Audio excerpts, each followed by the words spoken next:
This episode is sponsored by Cohesity. Cyber resilience isn't just about getting systems back online. It's about keeping your business operating when disruption strikes. That's the idea behind the Minimum Viable Company, or MVC, a trusted operating core for recovery. Cohesity built the MVC to help organizations identify the essential applications, data, people, and processes required to serve customers, maintain communication, protect revenue, and meet critical obligations. By restoring this trusted operating core first, organizations can reduce downtime, accelerate recovery, and maintain continuity while broader restoration efforts continue. It also provides a clear recovery target, enabling teams to focus resources where they will have the greatest business impact. Learn more at cohesity.com/resilience. That's cohesity.com/resilience. Cohesity, resilience everywhere. I was just reading up on these Beatles superfans called Apple Scruffs. They weren't the crazy fans you see screaming their heads off, trying to grab at the Beatles any chance they could. No, the Apple Scruffs thought that was lame. They liked the Beatles so much that they dedicated years of their life to trying to support the Beatles. They were like, look, the Beatles are important. How do we make their lives better? So they spent tons of time figuring out the exact location of where the Beatles would be every day and then go there to try to help. Often holding back Beatlemania crowds or offering flowers or food or to run errands. And over time, they would get to know the Beatles. There are some stories of them even sneaking into places to act as staff in order to help them even more. George Harrison would later write a song called Apple Scruffs, where he said he loves them. I'm astonished to see what incredible lengths that some music fans go to.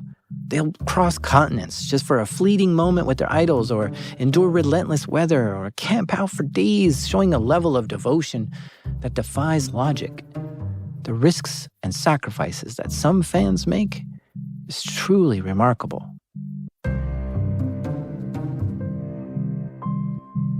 These are true stories from the dark side of the internet.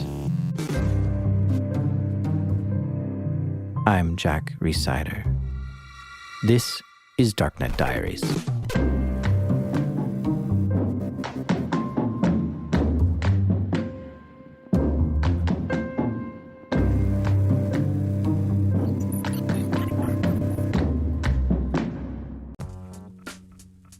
This episode is sponsored by Delete Me. Have you ever thought, I should really be doing something to protect myself from stalkers, scammers, and hackers, but you're not sure what?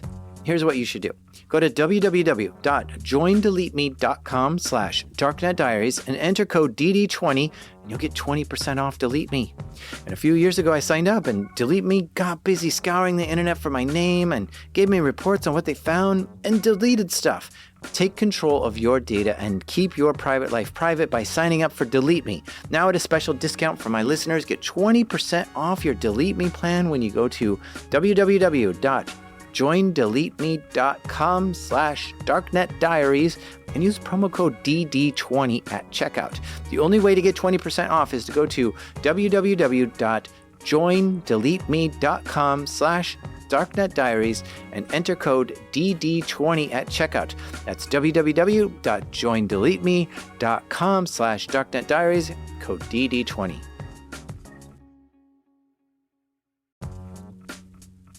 This episode is sponsored by Rippling.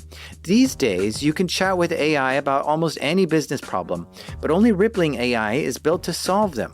That's because Rippling is the only AI built on your live global workforce data, giving you full visibility into your business and the ability to take action with AI that executes across departments. Say you want to retain top talent. Just ask Rippling, who are my top performers this year? And instantly receive a workforce report highlighting your best employees with supporting data like comp ratios, performance reviews, and engagement metrics. Rippling AI can turn these insights into proposed retention strategies, including a recommended 10% spot bonus for top performers.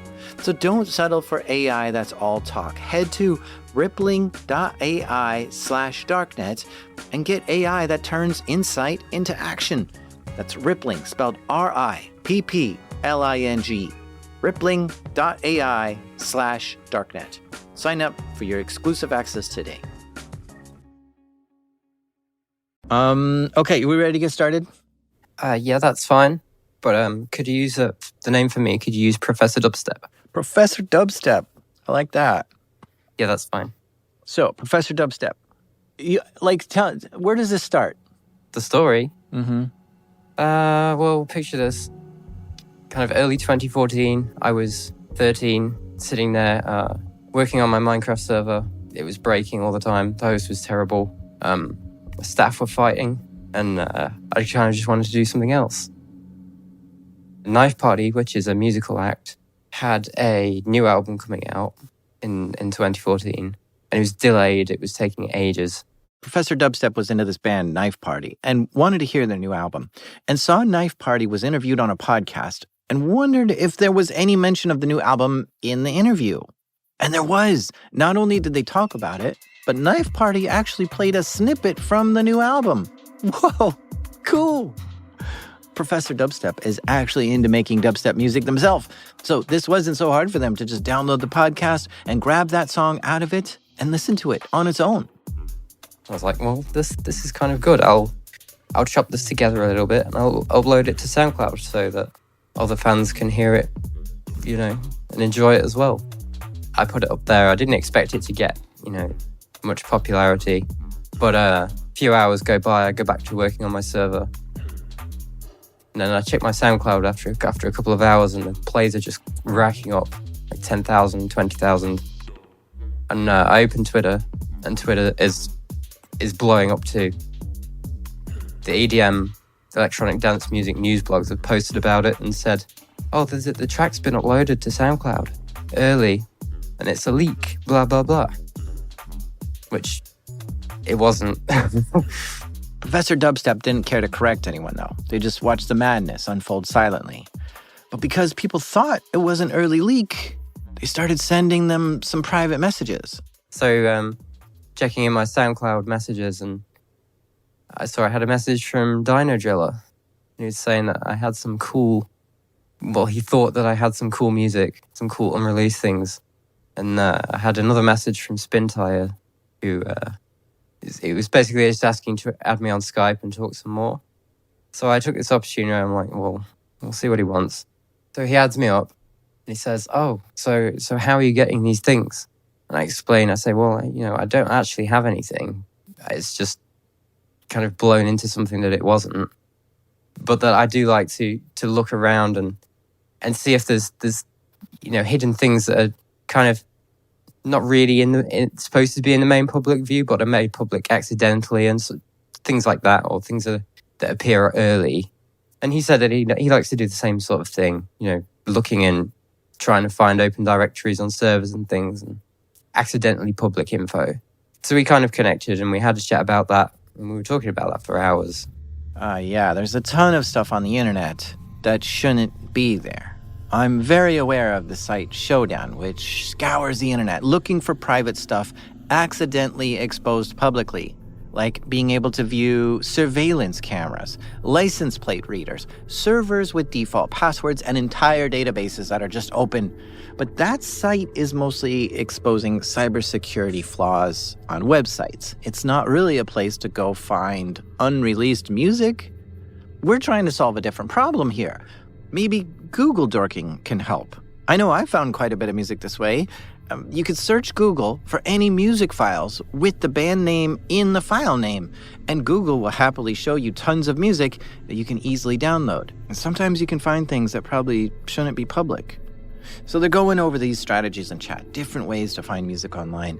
But the conversation just kept going.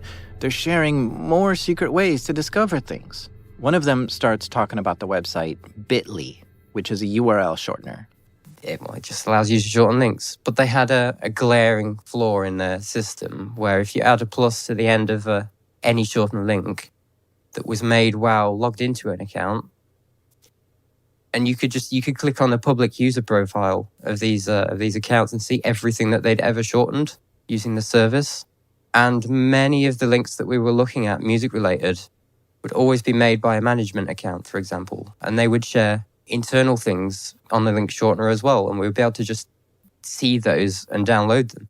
So one thing music production companies or dubstep managers do is promote the hell out of the musicians that are under them. So together, Professor Dubstep and Spin Tire go on Twitter and check out these management companies. And yeah, they see managers using bit.ly links to promote some bands. For instance, they might use it to link to some promotional flyers or tour dates or new releases. And they were using bit.ly to shorten URLs for promotions. So Professor Dubstep would use the bit.ly bug to see what else this management company has used bit.ly for, which gave them tons of links to go through and check out.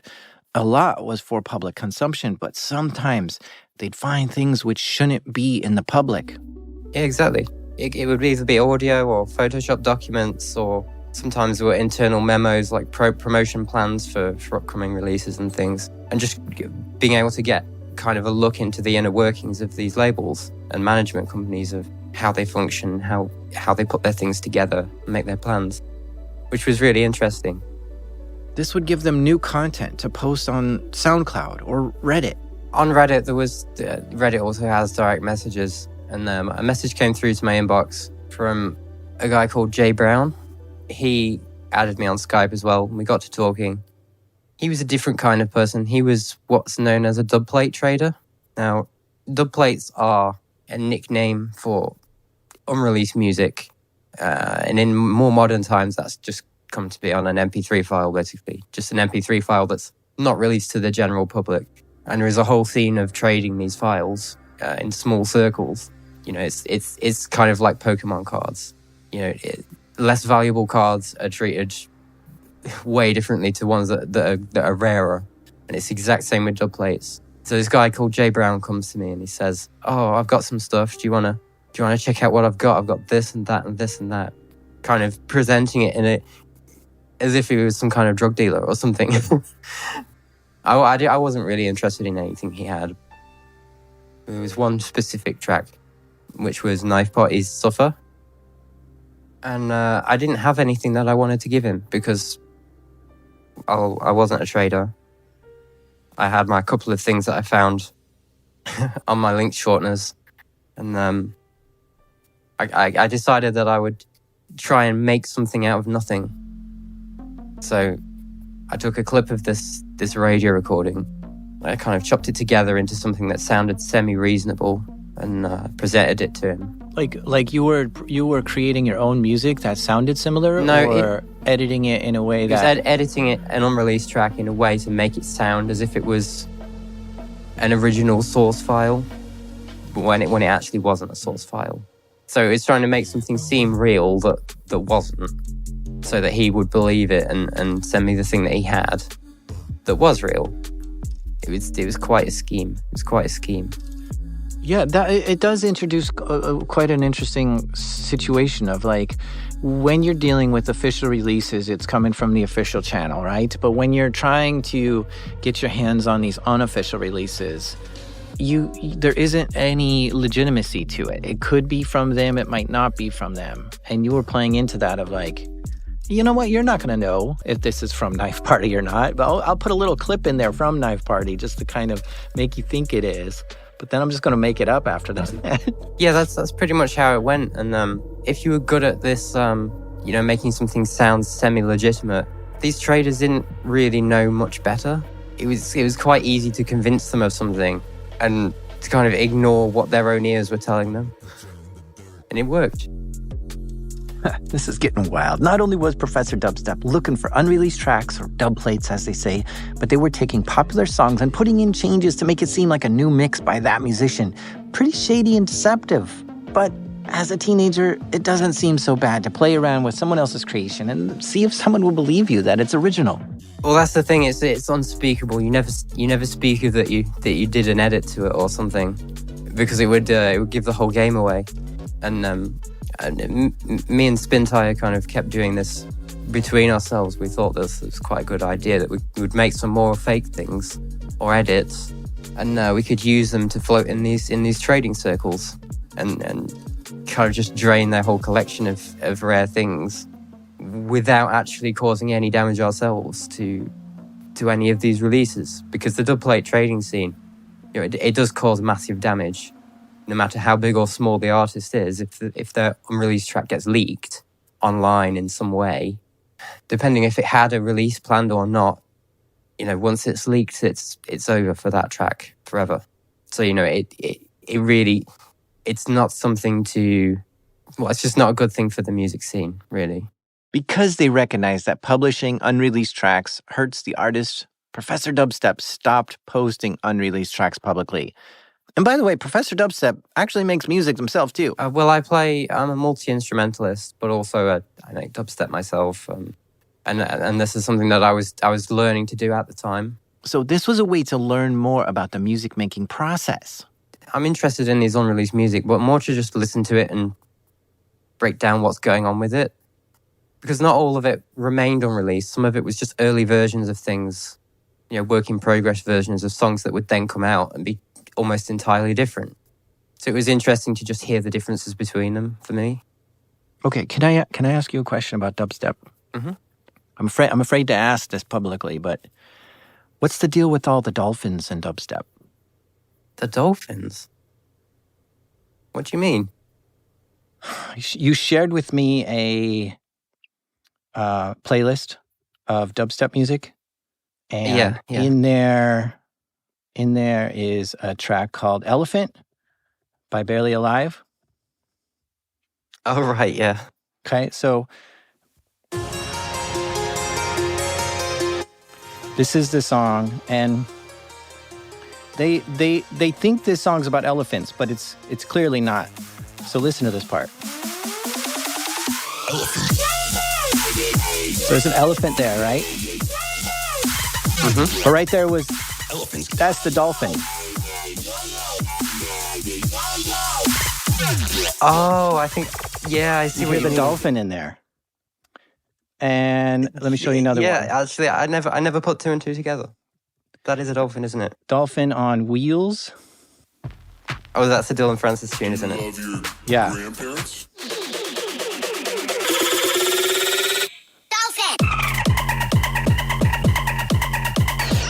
There's a dolphin there, clearly, right? That's the name of the song, Dolphin on Wheels. Mm-hmm. All right.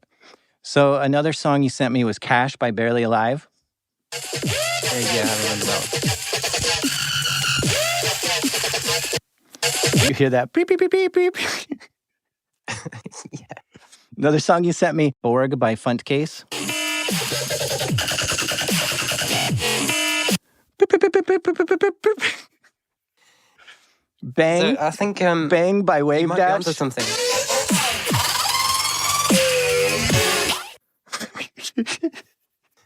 You hear it there. Gem Shards by Must Die.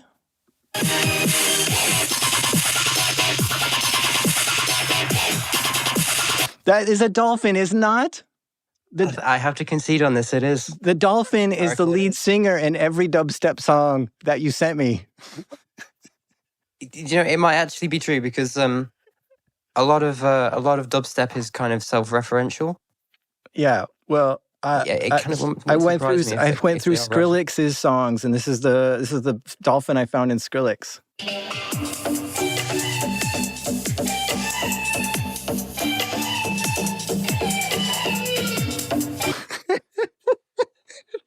That is a dolphin song. It's been a long time since I heard that one. Even in Skrillex. So while I'm researching this episode, dolphin after dolphin kept showing up as the lead singer in all these songs, and it's driving me crazy. Is this a thing? So I Googled it, and no, nobody knows about this. There's no results about this. So I started formulating my own theories, and I've been dying to ask you about this. Okay, so first of all, dolphins are one of my top 5 favorite animals. I love dolphins. They're so smart and amazing to watch. So for me to find a whole genre of music that has one of my favorite animals featured in it, song after song, it's gorgeous to me. And when I hear a dolphin in a song, the biggest grin comes on my face, and I actually try to sing along with it, barking and chirping. So I wonder if just the dubstep community loves dolphins as much as I do. I mean, you've got a point. You've got a point. Dolphins are a very intelligent animal, so dubstep is very intelligent music, clearly.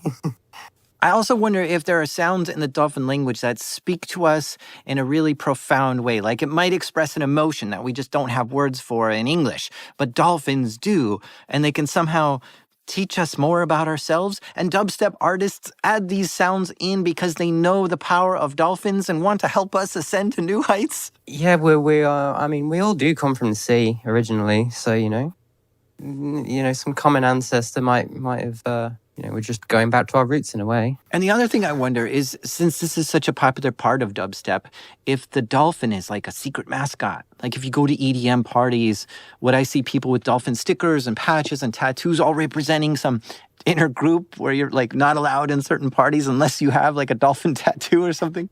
It's a secret society. Okay, sorry. I refuse to believe that's a total accident. But when I Google this, nobody is talking about this, so I feel like it's some closely guarded secret. But whatever, we're moving on. So Professor Dubstep was loving all these early tracks, but only trading with a select few people.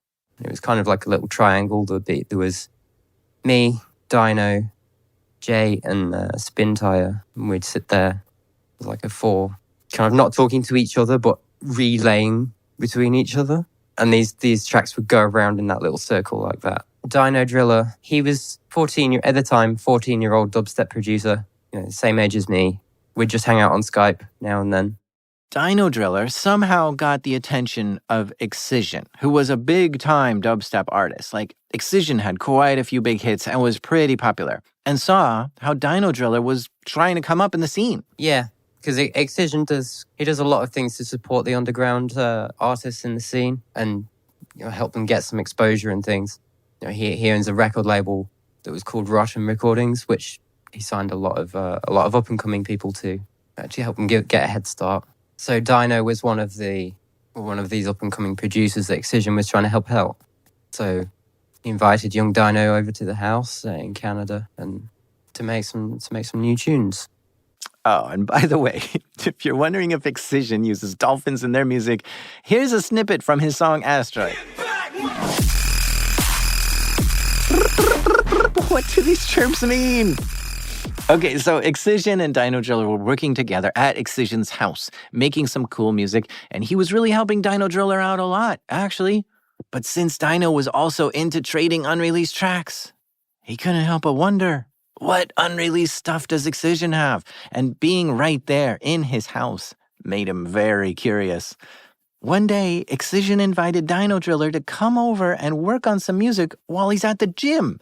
This meant Dino Driller was going to be there alone, so he gets on Skype to tell Professor Dubstep and Spin Tire the plan.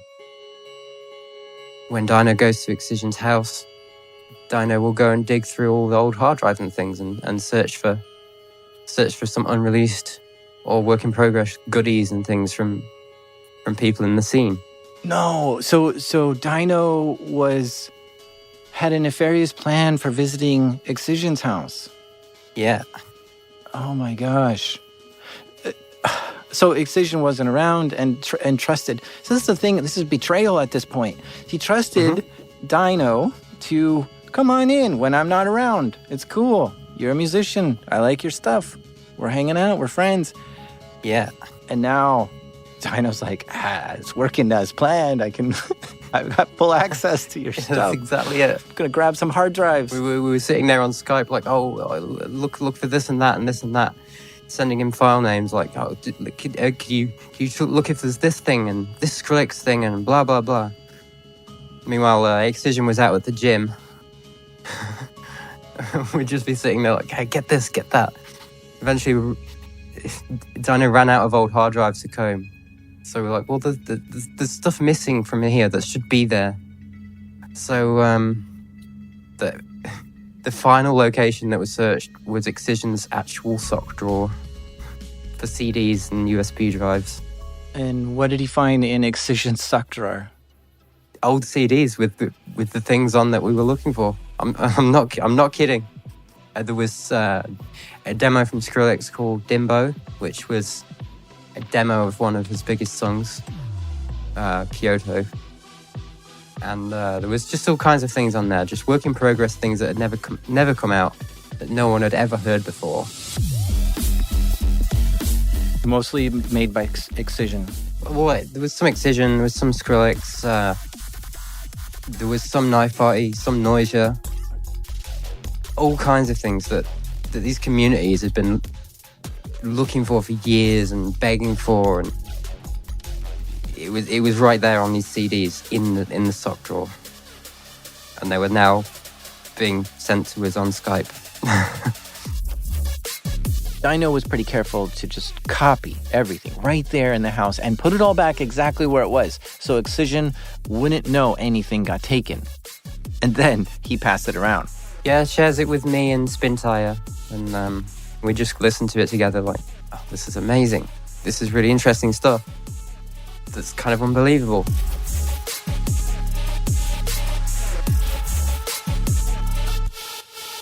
And I thought that would be the end of it.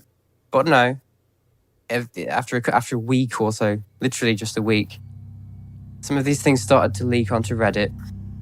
Dino was trying to blame me for it and saying, oh, well, you must have traded this, and telling everyone that I was trading it and leaking it and this and that. And I nearly got the blame pinned on me for it. I nearly did. But the way that I found him out was that some of the things that leaked were things that I was never sent. So it must have meant that he'd traded 2 batches of things that were slightly different.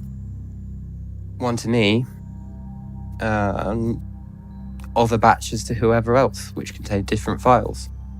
So I caught him out, and I managed to spin it back around and say, no, I can prove that it was you, that's the reason for these leaks.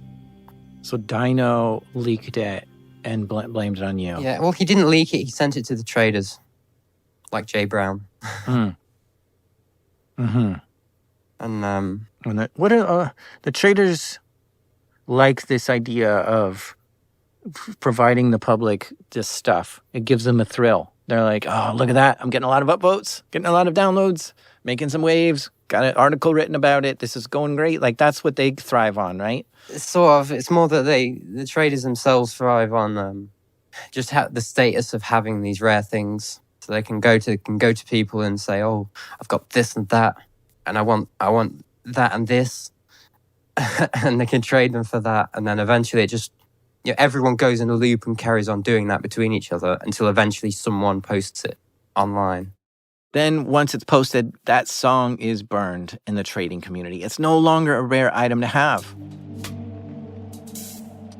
Christmas 2015, there was an event called Leakmas where hundreds of things got leaked onto Xtrill, onto Reddit.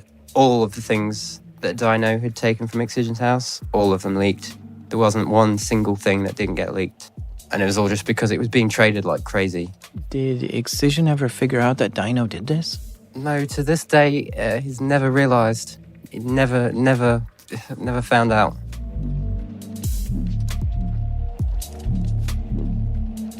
We're going to take an ad break here, but stay with us because this story is going to go way off the rails.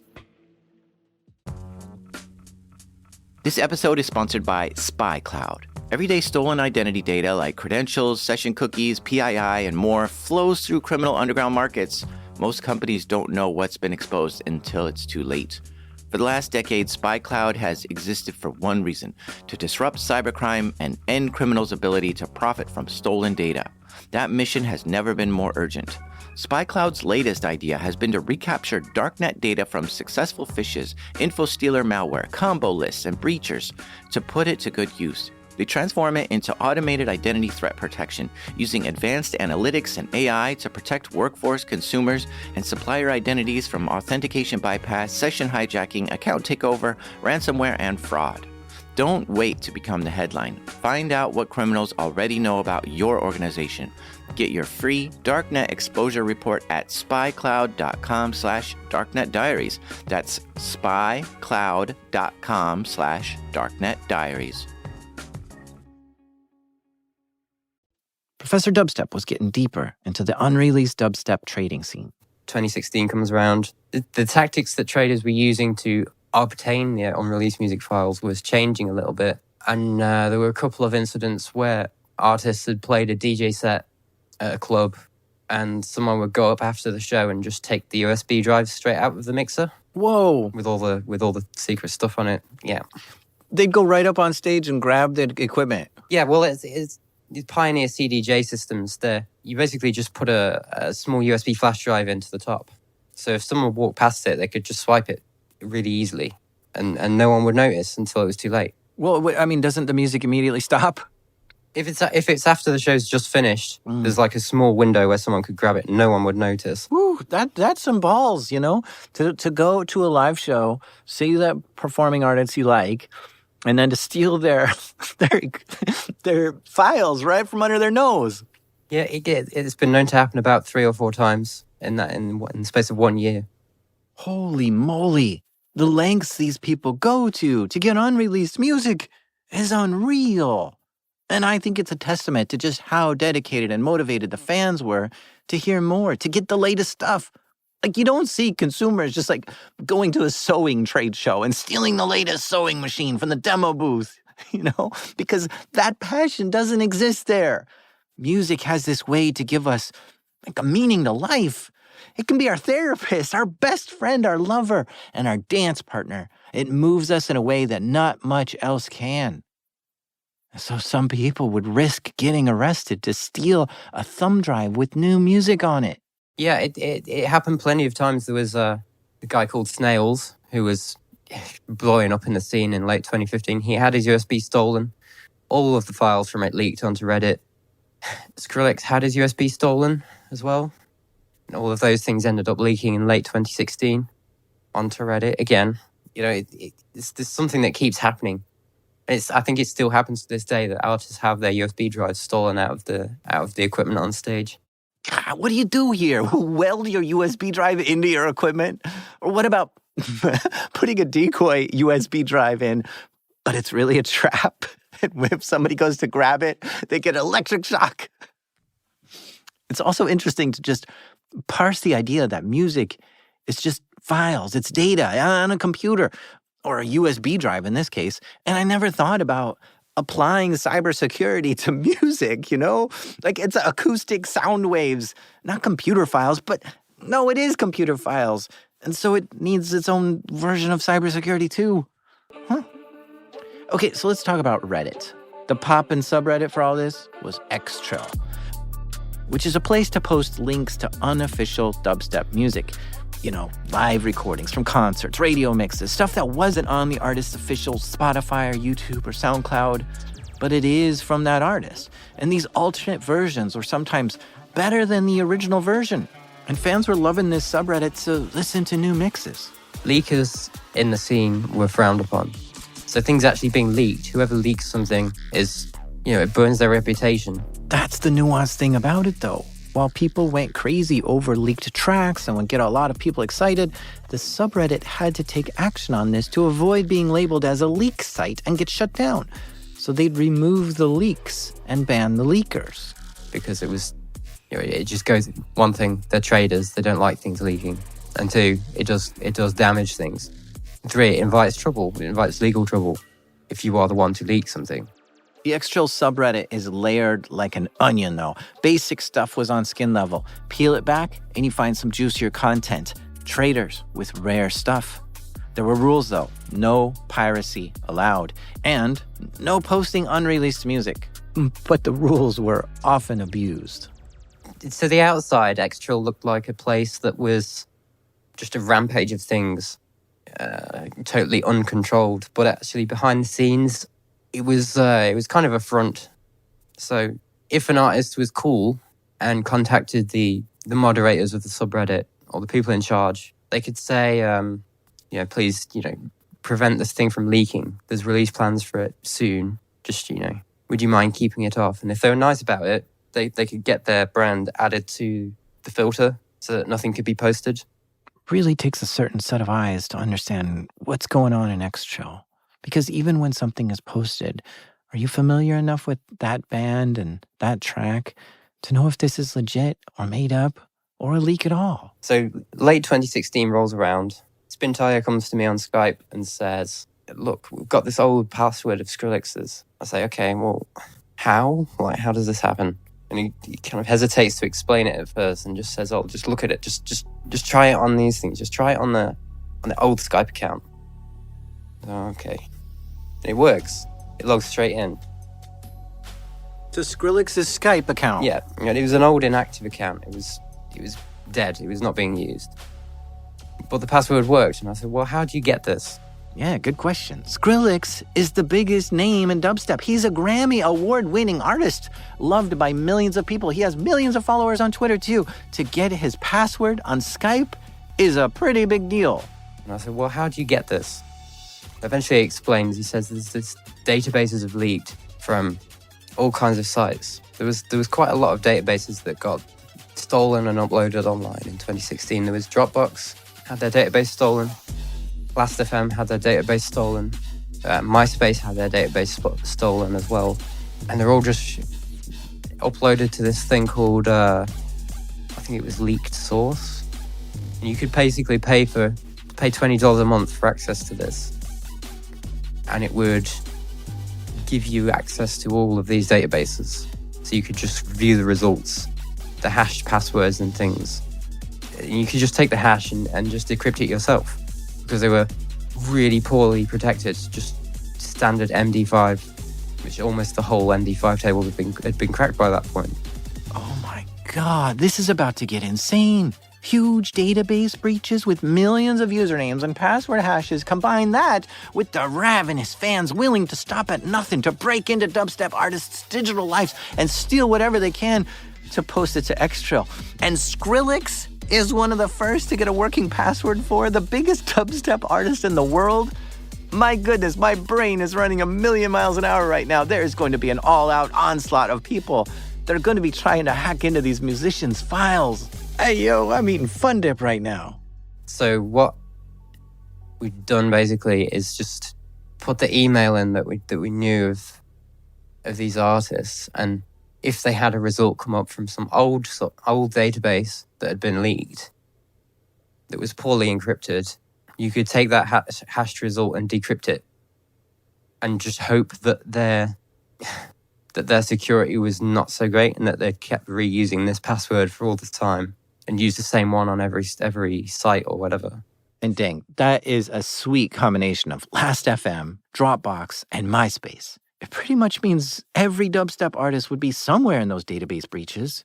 It was just a matter of finding the right username or email to use, because those three sites were used a lot by musicians. Dropbox is extremely popular for file sharing, and if a musician has a label or a manager or someone else that they're collaborating with, sharing their work in progress on Dropbox is very common in this circle. Last.fm and MySpace are places where you can go to post your music, which when you're an up-and-coming artist, you definitely want to be posting everywhere. And yes, MySpace is still around. So, yeah, I'm just imagining, like, wait, hold on a second. We've got Skrillex's password. It works on an old Skype account. This has got to be the pinnacle of the whole story. Like, we got into Skrillex's Dropbox. Skrillex's Dropbox is we actually didn't manage to get in there, but we tried a bunch of different accounts after Skype, and none of it was working. So all of the other things had been closed off.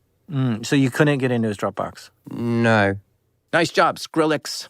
Either he wasn't reusing passwords or heard about this database breach and changed all his passwords. Either way, he was ahead of the hackers here. And my goodness, if they got into Skrillex's Dropbox, that would be the most epic thing. To hear his latest stuff before anyone else, that would be insane.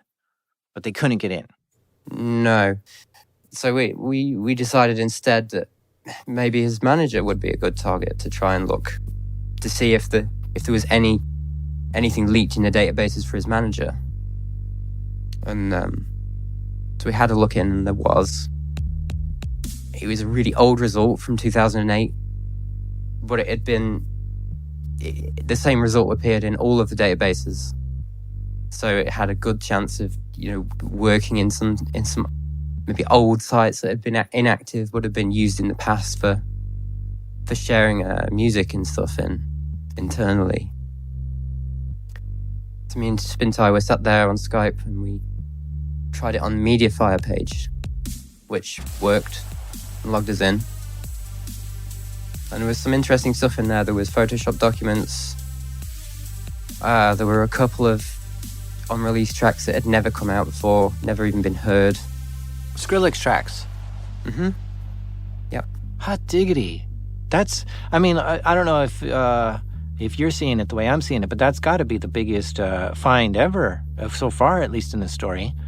In a way it was, but at that time, we're hearing so many tracks from the traders that it kind of didn't seem as big to us as it actually was. And what we were doing as well, logging into the accounts and things, we didn't really kind of realize how deep that was really going, because that's way further than just trading something, in a small circle that's been got from another trader. That's going into someone's account and taking something directly. And we were just doing it like as if it was nothing, really, which is really ridiculous. When I think back to it now, it's ridiculous. That's a huge invasion of privacy. But it worked. We got these tracks and kind of made a resolve to ourselves that other people would be doing this at the same time as us. Other people would be figuring this out, who would get these things and then trade them and leak them.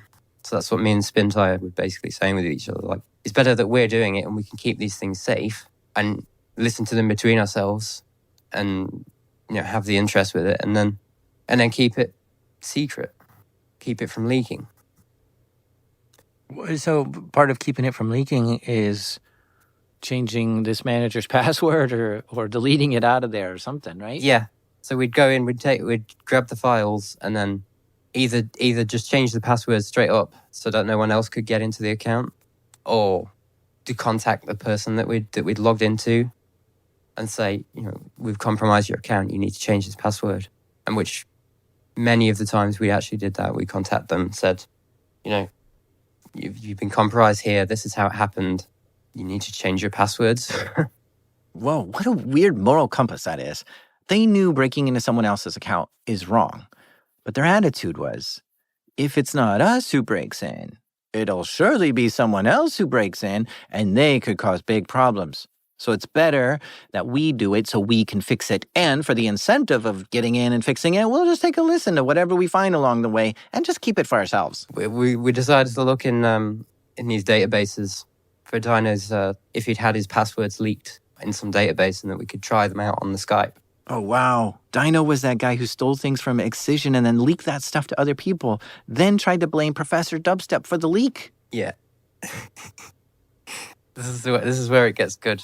So we had a look, and there was one password that had been leaked 5 or 6 times on different services. So that just indicates that he's using it on everything and maybe hasn't realized that it's compromised. So we took that password and we logged into his Skype. It worked first time. It was 6 characters. It was really basic. We just logged straight in and we could see his chats, and we could see him talking to some guy called Shane. And Shane was the owner of Xtrill. And they were talking with each other about trying to hack into accounts using these databases. So they were doing it themselves and trying to figure it out, as me and Spintire were also doing it between each other. Oh, interesting. It's almost like there are 2 teams on this now, Spintire and Professor Dubstep, and then Dino and Shane. Spying on the other team might be really useful here. So one of the targets that Dino was trying to hack into while we were watching him was us, me and Spintire. So he was looking in these databases trying to find our info, and we were watching him do it and watching him attempt to get into our accounts, like live in real time.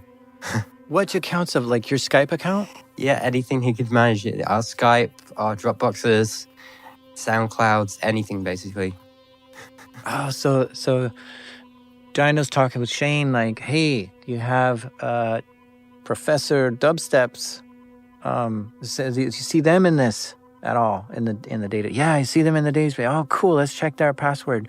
Try logging in. Like, this is the chats you saw, and then it's like, no, it didn't work. Ah, bummer. Yep, exactly that. Literally just a real-time feed of watching him try to hack into us. No, I think more what it was that he was paranoid and he was trying to see if we were sharing stuff behind the scenes and keeping things from him. Because everyone in this little trading game was backstabbing each other. It's just what was happening. Everyone was backstabbing each other. Well, I mean, so what is your reaction to that? Like, if somebody's trying to hack me, I'd be like, whoa, this is now, I've got to be very careful with this person. How did you react to this? Well, me and Spintire were just sat there like, Wow, we're actually seeing this. Like they're actually trying to get into our stuff right now. This is strange. This is a lot to break down. But we were just sat there like, oh well, good thing we have proper security on ourselves, otherwise we'd be screwed. But here's the funny bit: is like, yeah, you're scared. You feel like, okay, I could be screwed here. This person is clearly attacking us, but you're in their Skype, looking at their messages, so you're also attacking them. Yeah, exactly. I don't know whose side to take here. You're both in the wrong. We are both in the wrong. Everyone in this story is in the wrong. There is no right here whatsoever. The only thing that is marginally right is contacting people to say that you're compromised. That's the only good thing. I gotta have a hero that I want to cheer for, and I don't know what to do. You're not gonna. I'm telling you now, you're not gonna get one. I don't want to glorify any of this because it's not. It's a terrible thing. The dubplate trading, the hacking, it's all just damaging to everyone involved. The artists, the people doing the hacking. It's dangerous stuff, and it's just a bunch of kids who don't know better doing it at the time. We were 14, 15, just sat there. Spintire was a lot older. He was about 30. All this reminds me of one of those old heist movies where the criminals steal the cash, but then when they get away and they're all just sitting around looking at the stolen money and each other, they all start wondering if they can trust each other. Clearly, these are criminals you're working with, willing to break the law for this money. Are they going to steal it from me? And then you realize, yeah, someone is going to steal my cut. So then you steal their cut first and get out of there. Well, here we have both sides completely not trusting each other and are actively trying to hack into each other's accounts to keep an eye on them.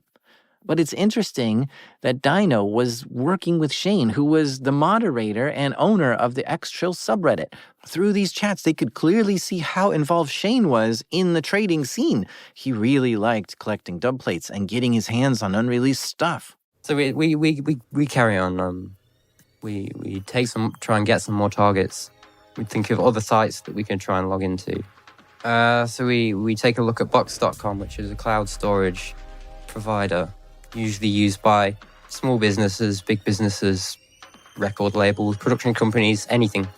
It's very popular because they offer great group collaboration options. So we take Skrillex's manager's password and we try it on the box.com account, and it logs us straight into the inner workings of Skrillex's record label. But we get in there and we can see all their upcoming releases and their production files, promotion plans. Upcoming releases for Skrillex? For Skrillex and all the artists on his label. Wow. That sounds like a big treasure trove. There was a couple of terabytes worth of files in there. Holy cow. Box.com is a little bit more advanced. They send login notifications for unrecognized logins. So one of the first things we did was go into the settings and have a look, did it say that we'd logged in? And this account that we'd logged into, he'd turned off the login notifications. So he had no idea that we'd got in there. None. Oh my gosh.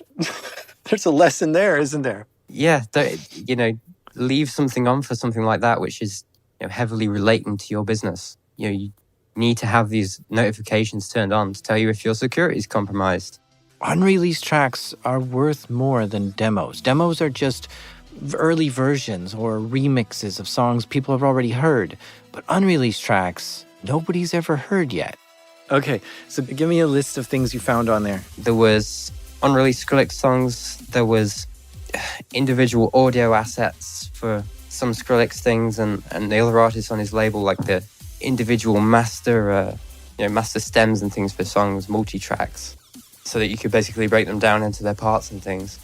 Everything was stored in there. There was Photoshop documents, promotion plans, documents saying what they were going to be doing for the next year or 2 years even.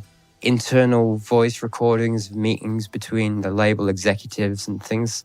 It was all kinds of stuff that really should, it's confidential things, and it was really unprotected files. There was no There was no individual passwords on folders and things. It was just all open with 50 other accounts shared on all of them. My gosh. And I'm just trying to think of what that could, like, if that did get in the public, what kind of ruckus that would have caused. It would have caused a lot, a very large amount. What we did is we copied the share link for each folder that was in there. And we set the permissions on that so that anyone with that share link could still view the folder even though they're not logged in. Mm-hmm.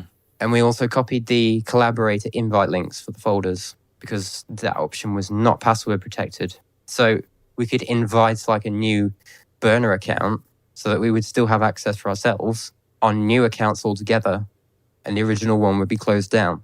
So no one else would be able to get access to it apart from us. Oh, that's interesting. I want to make sure you understand this. They accessed Skrillex manager's box.com account, okay? And they saw these folders there and made the parent one shareable. And what this means is that anyone with that link can now view the contents of that folder and all the subfolders without needing a username or password. So now they don't need to log back in to see what new files were uploaded. They can just use that share link to get in there and view it without logging in at all. On top of that, the manager had the ability to invite new collaborators. So they just made a new email account and invited themselves as collaborators and then told the manager, hey, look, your account is insecure. You should change the password, which fixed the manager's account so that no one else could use this same exploit to get in. No other hacker could get in the same way. This is a backdoor persistence into Skrillex's whole media company. Yeah. But it's a backdoor in a way that I never thought it would be a backdoor, right? If I say, I have backdoor access to Box.com, you're thinking, oh, wow, you've got some malware planted and reverse SSH shell. No, just a share link. Oh, yeah. Yeah, like it gives you a total different perspective of what a backdoor even is. Yeah, because it's a backdoor that you can just, it's built into the site. It's built into the site, exactly. The only reason we were able to get these in the first place is because people don't exercise proper security. They use the same password on every site for years and years and years and don't enable two-factor authentication on their accounts either. So it's just open. If you've got the password, then you can just walk straight in and do whatever. You could ransack the place if you so wanted to, which is ridiculous. I'm just sitting here thinking about this, letting it sink in. A backdoor is built into all the file sharing sites, like Box.com, Google Drive, iCloud, Proton Drive, Dropbox, whatever. Because if there exists a shared folder link, anyone with that link can see into that folder. It's a feature of the site itself. You can't take that away or it ruins the point of the site. And what you think is yours and private really isn't if there are public links to it. When you make something shareable and you say, only people with this link can see this file, it feels like this is still private, but it's not. It's security through obscurity. Your link is hidden, but not secure. And if that link gets out, it's viewable by anyone without a username or password. And I've been doing cybersecurity for decades, and nobody is talking about auditing Dropbox links to make sure only the stuff that should be public is public. Because every file and folder may have that option, and going through them all is simply unreasonable to do by hand. And when you're moving at the speed of business, nobody's going back to clean up or check what folders have sharing links or what don't. I say it's best to treat everything on your cloud storage as if it is publicly accessible, and only temporarily put things up there if you want to share it with someone privately, and then remove it as soon as they get it. I also want to draw your attention to websites like urlscan.io. This is a site that is attempting to look at URLs to see if they're safe or malicious. But users can go there and search the site to see what URLs are in the database. And sometimes you can find URLs that probably shouldn't be in the public, but they are. Like, imagine if you take a photo of your kid and it's on Google Drive, but then you want to create a link to show it to grandma. And you specifically say, only people with this link can see this photo. And you email the link to grandma. Well, then grandma has some browser plugin that examines all the links to make sure they're safe to click.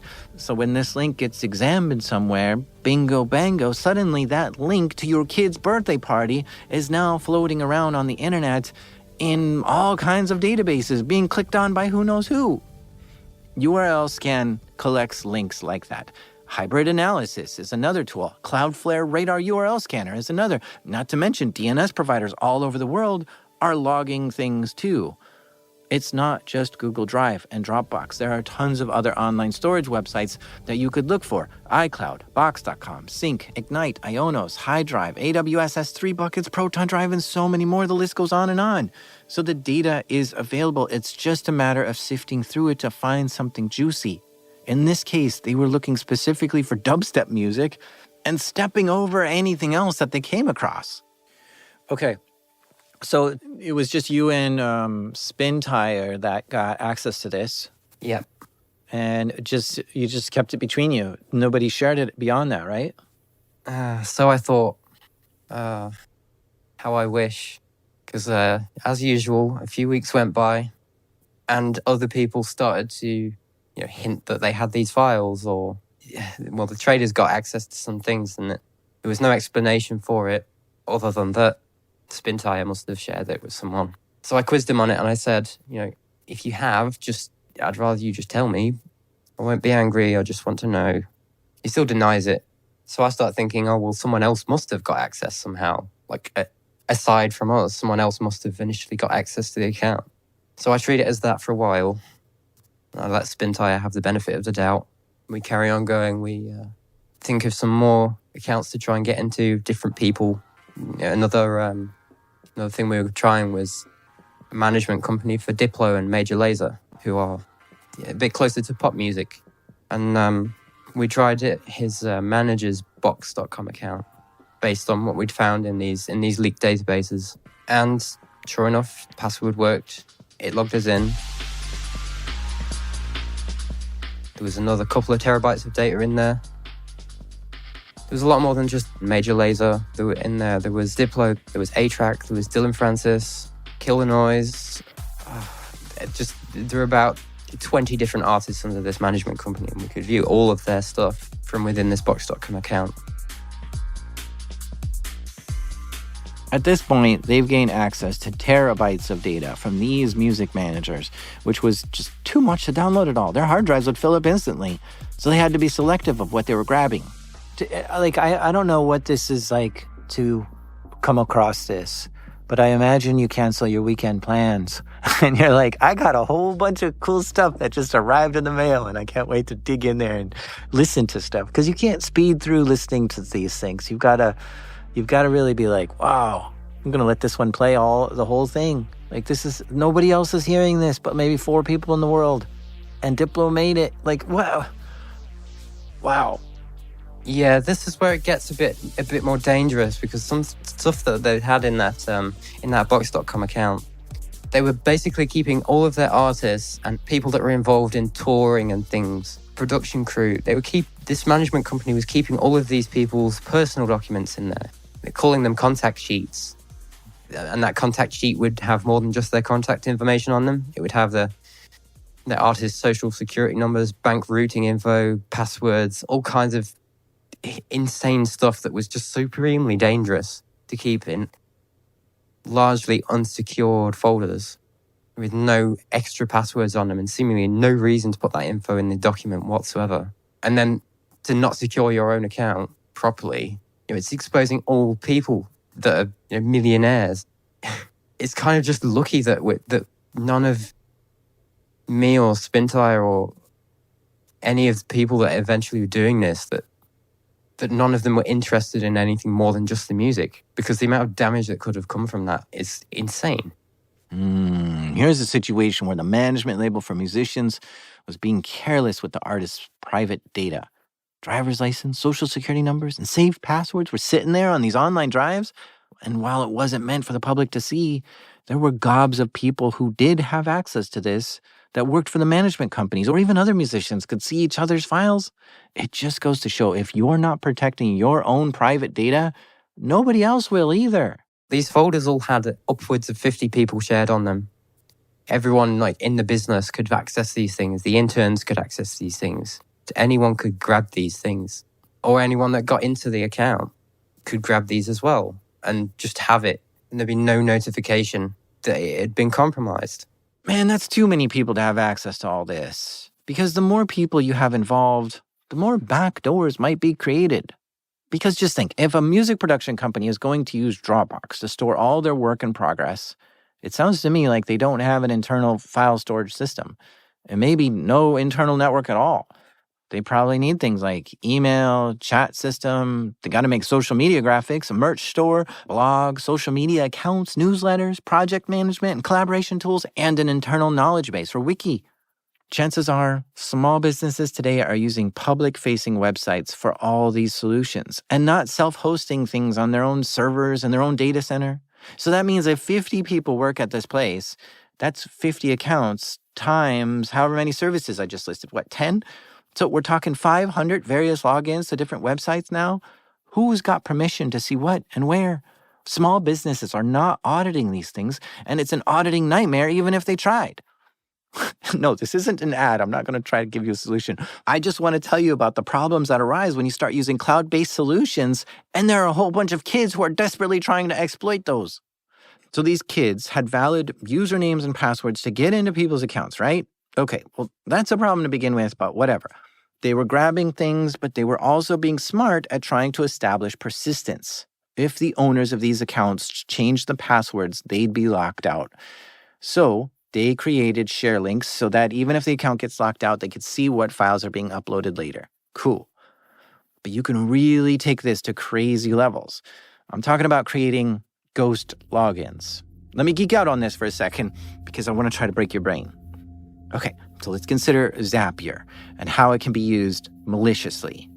Zapier is a tool that lets you automate things. So like, if I get a new invoice in my email, I can automatically upload that invoice to Dropbox so that the accounting team can see it. Okay, Zapier can do that for you. But in order for that to work, it's got to have the ability to see your inbox and have the ability to view and upload things to your Dropbox. So to set it up, you need to give it permissions to do that. Well, now, if a hacker gets into your Dropbox like these kids were doing, and they wanted to maintain their access like these kids wanted, and they could see that you hooked up Zapier to do automation. So now they can create their own fresh Zapier account that they control and connect it to your Dropbox. And this could give them visibility into your Dropbox from Zapier. And you wouldn't even know they're there because to you, all you see is that Zapier has permission to view your files, but you set that up when you were setting up your invoice automation thing. And this is what I mean by a ghost login. Someone who's in your account who doesn't even need your username or password to stay in. Change the password all you want, they're still going to stay connected to your stuff. Another way to create a ghost login is to create a secondary login. Some sites allow you to log in through like Google or Microsoft or Facebook or even SSO. And suppose that's how you set up your account, by logging in using your Facebook account. Now, if a hacker has your password like these kids did and gets in through that, some sites might have the option to connect another login. Like if you used Facebook to log in, the site might let you also connect your Google account too. And so yeah, a hacker could just create a brand new Google account and connect it to your account and start using that to get into your account from then on. So even if you change all your passwords, that access would persist. So if you really want to change your passwords, you really need to go through all of the websites that you have to see all of the connected services and alternate logins and it's a mess. It's a mess. And of course, another way is if the site has a way to generate an API key, you can do that and then access the stuff from there. There's so many options to create ghost logins to maintain access to an account, even if the user changes their password. So this is what I mean. If 50 people all have access to someone's driver's license in Dropbox, then perhaps nobody is looking closely at permissions. And if that's the case, there's a high potential of being able to create a ghost login that stays working for years. And I must say, this is a new territory for security teams to navigate.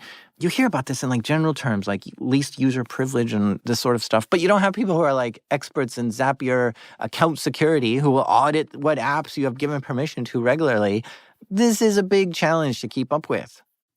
So with all this data, like terabytes and terabytes from some of the biggest stars in this dubstep world, do you ever think like, we can make some money off this? I wasn't into that, but I would like to find out that Spintire was sort of starting to get into that. I mean, after a while of these things starting to leak on Reddit that were meant to be just kept between us and that no one else was supposed to have access to, I clocked on that Spintire must have been being dishonest about it. So I confronted him in mid-October. I said, are you sharing these? Just tell me right now, are you sharing these? And he says, no, it's not quite like that. I said, well, how is it then? He says, I can't say. I say, is someone paying you for them? He says, yeah. So I think, oh, well, finally, he's admitted it. And I've caught him out in his whole game plan. And he goes on to explain that he quit his actual job to sell these files to some rich kid on the other side of the world. I say, oh, well, this goes against the whole reason that we were doing this in the first place was to keep these files somewhat safe and prevent these people from getting access to them, to be able to, so that they can't do this thing with it. And then he's doing it himself. It really made me quite angry because I felt misled on the whole thing. This is a tricky situation to navigate for a teenager. Like, what do you do when your partner in crime starts doing things you don't approve of? Together, you made a map of all the buried treasures, all the shared links and logins and passwords and ghost logins, terabytes of downloaded data, and a whole system of techniques and piles of data to sift through to find more. And suddenly, both of them are now highly suspicious of each other. Now that it was known that Spintire was selling this stuff, Spintire offered them a cut of the money to keep things quiet and stuff.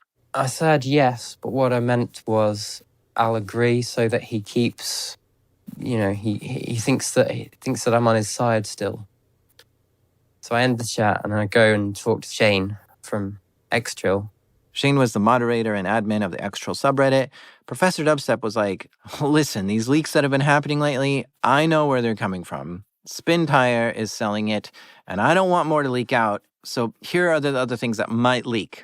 So he agrees, and he's like, yeah, we'll do what we can to prevent Spintire from carrying on with this stuff. So we started working together from that point on these things. Me and Shane and another friend called Arnie Kurtz.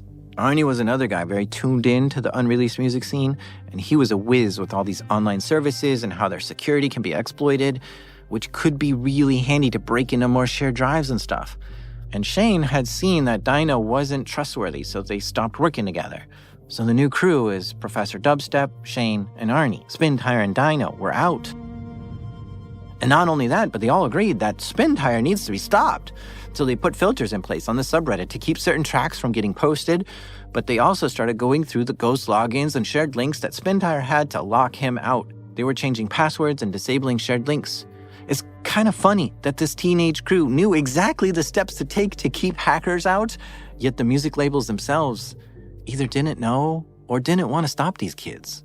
Yeah, I mean, that's kind of what we started doing. Our main plan was just, prevent Spintire from retaining access to these accounts and these folders that we'd spent so long to gain ourselves access to, and then we're locking them off to try and prevent things, to prevent this from it is kind of strange that it changed in that way. I'd cut Spintire off in mid-October, and I mean, I'd been friends with him for 2 years at that point. It was difficult to cut him off. It was fun to hang out with. So, but it had to be done. Damage was actually being caused, and I was recognizing that. What a headful to navigate as a teenager, Like to be sitting in, history class, just thinking in the back of the class, what stuff Spintire might steal next, and then to rush home and change more passwords to try to lock them out. But then when you're in there cleaning things up, you're reminded, oh yeah, this is the account with all those banking details for this major musician who's a millionaire. That's funny. Not gonna touch that. But I will stop Spintire from getting back in here. Once they were slowing down Spintire and locking him out the best they could, it was time to start looking for new treasure troves. I think at the peak of things, we probably had a network of 25 accounts. Whew. It was a lot. I mean, we were doing this sort of stuff just all day, basically just trying to figure out what could be next. What could Spintire's next target be? What could be something dangerous that he would get access to that he shouldn't get access to, and then go and get access to it ourselves instead. It was ridiculous.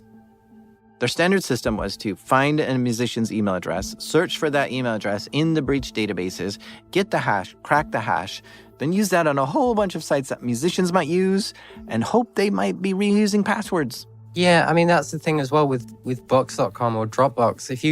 If you make a shared folder and you invite other collaborators to it, like these management companies are inviting 50 people to a folder, and you could go through and browse that list of people and take their names and their email addresses off there, and then you could run those through the database search as well. So you could, if you spent long enough on it, you could tunnel through to all kinds of places that way by just going on it again and again and again until you get somewhere.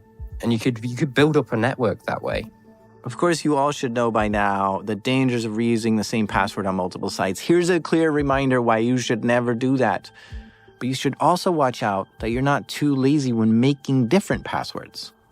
Quite a few times, they'd not change it very much. So they'd maybe just add a capital letter or an extra number on the end. Or there was one manager that we were looking at. His password was the same thing for everything, but he just changed the letter at the end, and it would be the letter at the end would be the initial of whatever site the account was for. So if the account password had leaked for MySpace, it would be Word and then the letter M at the end. So to get to the password for Box.com or Dropbox, you just change the letter at the end to a D or a B, and it would work. You would also not get a notification that password was compromised because it wasn't. Oh yeah, that's interesting, because I regularly check all my passwords to see if any of them have been exposed in a database breach.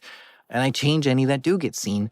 But if my password is guessable because it's just one letter off on every site, then those would never appear in any database breach to make me want to change it. Now, one of the songs they got a hold of early was Purple Lamborghini. Yeah, Purple Lamborghini was something that came from Diplo's manager's account.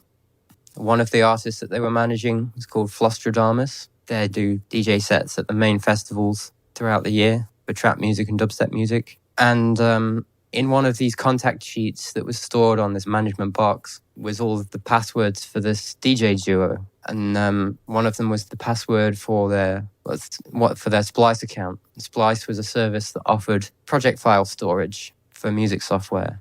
So we got into that and we downloaded their DJ set preparation files. And because they were semi-big players, they had all these work in progress versions of tracks from other people in the scene. And Purple Lamborghini demo was one of them. By the way, if you're wondering if there's a dolphin in Purple Lamborghini, there sure is. It's right here.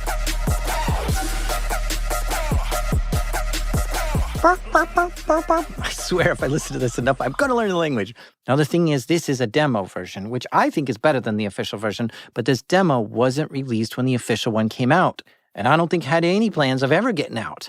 So at this time, only Professor Dubstep and a handful of people in the world ever heard this. Yeah, and basically what happened was, it's been a few months since I cut Spintire off, and I was missing my friend, and I went and unblocked him, and I started talking to him again. I said, are you still doing the selling? Because we'd been trying to prevent him from doing it, preventing him from getting anything to sell. He said, no, I've finished with that. I've cut off those people, realized that they were trading and leaking the things after, blah, blah, blah. So I say, okay, well, should we be friends again? He said, well, sure. Let's go back to how things were a couple of years ago. Just talk about music and not be involved in any of this dodgy stuff. And I say, okay, sure. We kept talking. It led into, I've got these couple cool new things. Do you have anything cool new things? And so we share a couple of things back and forth with each other, like old times. The Purple Lamborghini demo was one of those things. About a week goes by, and as usual, it leaks on Reddit. The one single possible culprit, Spintire. And I blew up at him over it. Says, this has happened again. You're the only explanation for this thing leaking. You broke my trust again. So I cut him back off, but it's too late by that point. The thing had leaked. Yeah, that was my own stupid fault.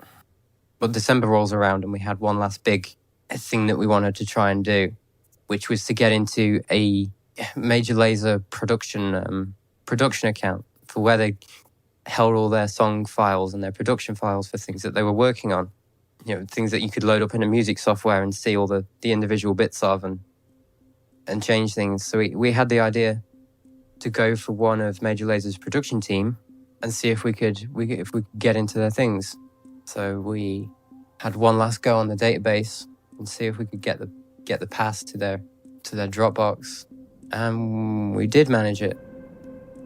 We were talking back and forth with each other, me and Arnie and Shane, in the group chat, saying, "Oh, it's here." There was one specific song that we wanted to get. It was called "Terrorize," featuring Collie Buddz. So we logged into this account, and the first thing we searched for was "Terrorize project file," and it was there, the actual one that the group were working on at the very day. So we were talking back and forth with each other, like, "Oh, it's Terrorize season! It's Terrorize season! GOAT, greatest of all time." But there was more than just that in the Dropbox. There was another terabyte of stuff that was being worked on at that minute, like the inner workings of a major Billboard Top 100 pop artist, and everything was there. Individual assets, drum samples, synth files, all kinds. So we grabbed all that stuff. Well, I mean, it was too much to grab. And in many of these cases, it was too much. It was too much there. The things that Spintire got hold of from before he was cut off had started to, the leaking had really picked up. And me and Shane and Arnie basically decided that we needed to make even more efforts to contact these people who had been compromised. So, and I'm pretty sure it was Arnie that did this. He rang up actual manager's phone number and left a message on the voicemail to say, this has happened. This is what will happen next. You need to start taking steps to secure your stuff straight away. Otherwise, the damage would just rack up into hundreds of thousands of dollars. So their legal teams started talking about this, "Oh, how could this happen? Blah, blah, blah, blah, blah. It's impossible." We ended up in contact with these legal teams under false identities to explain to them how it had happened, why it was happening, and how they could prevent it. And they were basically saying, "Oh yeah, we had plans for these songs. We had plans for Terrorize. It was going to be a big thing because so many people wanted the song." And they basically just all cancelled all of that because it was the potential for it to leak early was there. So they cancelled all of those plans. Yeah, if you go on Major Laser's Spotify or YouTube channel, there is no such song as Terrorize. Collie Buddz didn't release it either, even though he sings in it. The song never got released, despite there being quite a decent amount of people really looking forward to it. And I guess this is why it got canceled. The hackers ruined it. But if you're curious what the dolphin sounds like in it, here you go.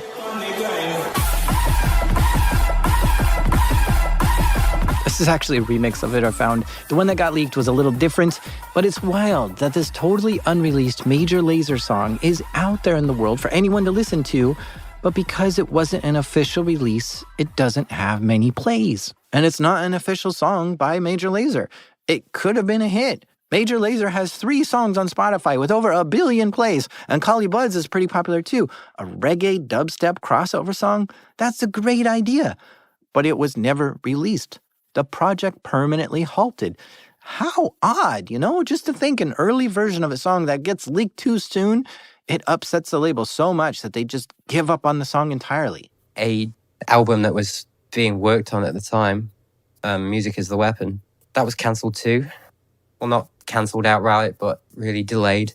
And it only came out in something like 2020, 2021, which was 4 years after all these incidents. But we were basically just talking with each other, trying to come up with these plans of how can we prevent these things from leaking. We want to help you to figure this out because we know these people that are involved with this. And these legal teams are coming up with these ridiculous plans like, "Oh, well, we'll fly Spintire out to New York and we'll take him to dinner and we'll hand him $30,000 in exchange for his hard drives and then that will secure our files." And I was trying to tell him, no, that will not work. We'll just make a copy of it. It's ridiculous.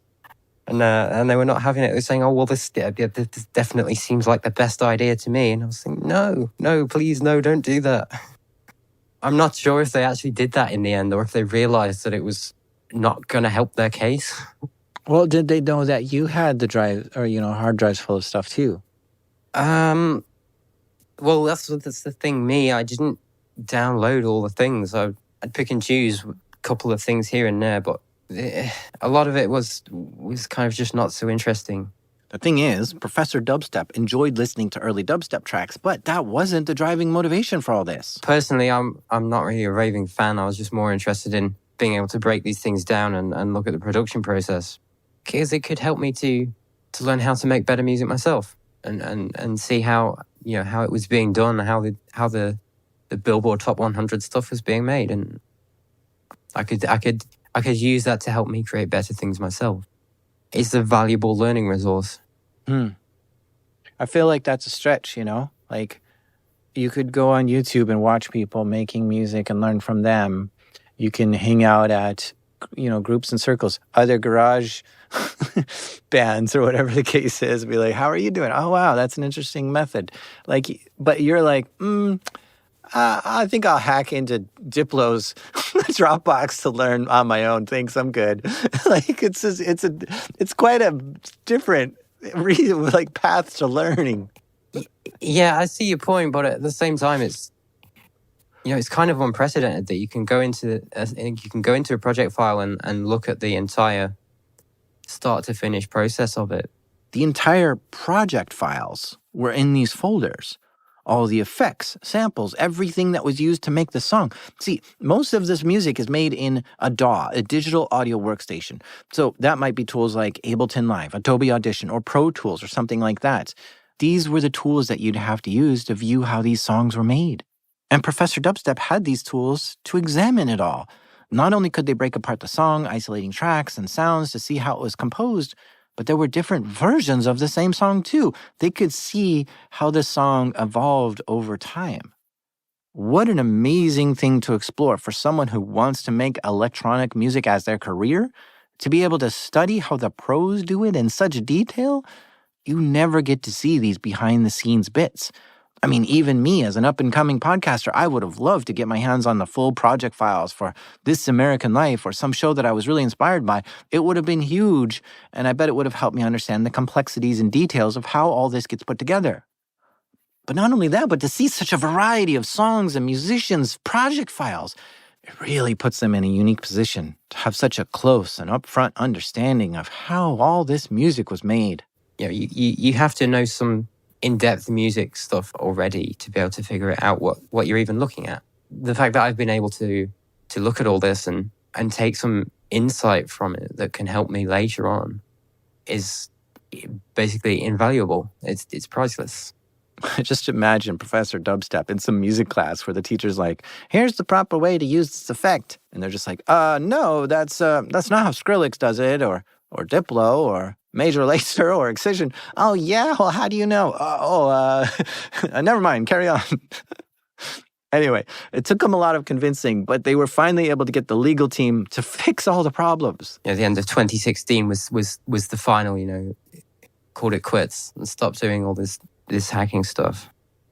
Which, I mean, it's not right to call it hacking, really. It's not even on script kiddie level. It's just searching through things and using logic to try and figure out passwords. It's not really like complex hacker stuff. It's just, I don't know a good word to use to describe it, but I've been thinking for a good word to use here this whole episode myself. Thief and stealing isn't quite right because the original copies are still there. I feel like for it to be stealing, you need to rob the person so they don't have that thing anymore.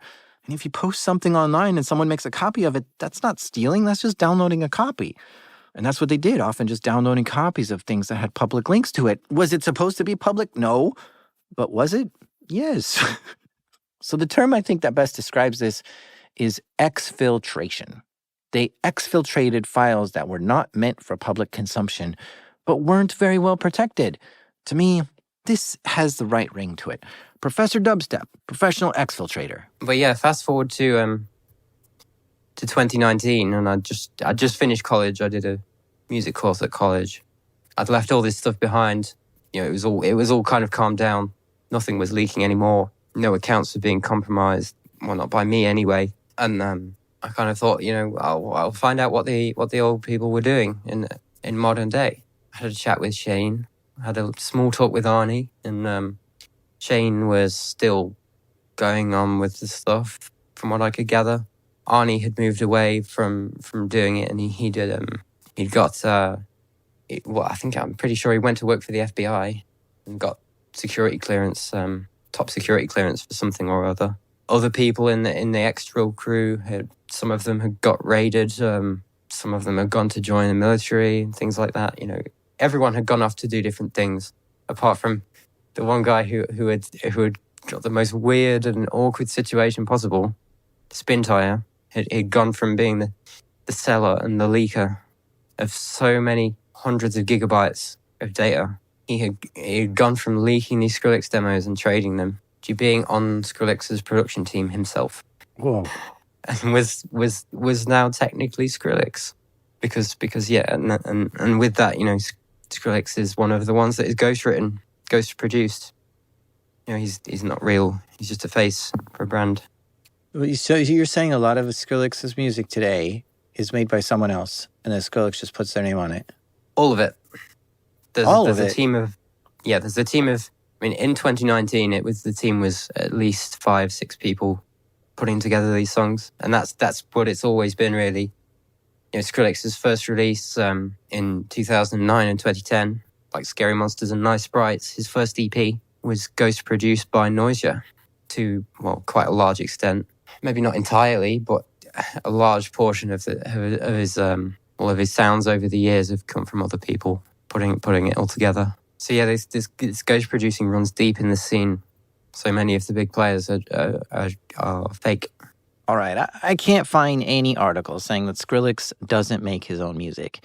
Musicians collaborate all the time with other musicians to make music. That is no surprise.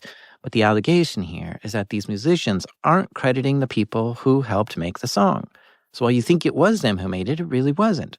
Skrillex is known for being very hands-on with his music, but there are some well-known cases where other big-time musicians have been accused of taking someone else's music and calling it their own without giving proper credit. So this is known to happen. And honestly, I don't know what to think of that. On one hand, if an EDM musician is just playing someone else's music, that's called being a DJ. And it's a bit of a stretch to say you made this music. But on the other hand, what do I care if you really wrote this song or had someone else write it for you and you just put your name on it? The music is what matters. It's fascinating to me, though, because I'm endlessly obsessed with the dark parts of the internet. And this digital underground is bustling with activity, but with hushed tones, and it's all right under our noses. It's a world we rarely see, but sometimes hear.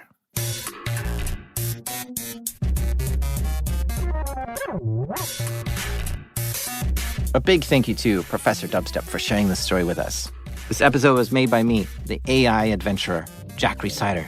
Our editor is the code conjurer, Tristan Ledger. Mixing done by Proximity Sound, and our intro music is by the mysterious Breakmaster Cylinder. Ultra Miami, your circuits are about to be blown because next up is an unreleased track by the legendary Breakmaster Cylinder. Overclock your headphones, compile your grooves. It's time to execute some killer dance moves. No lag, no latency. Tonight, we reach peak bandwidth. This is Darknet Diaries.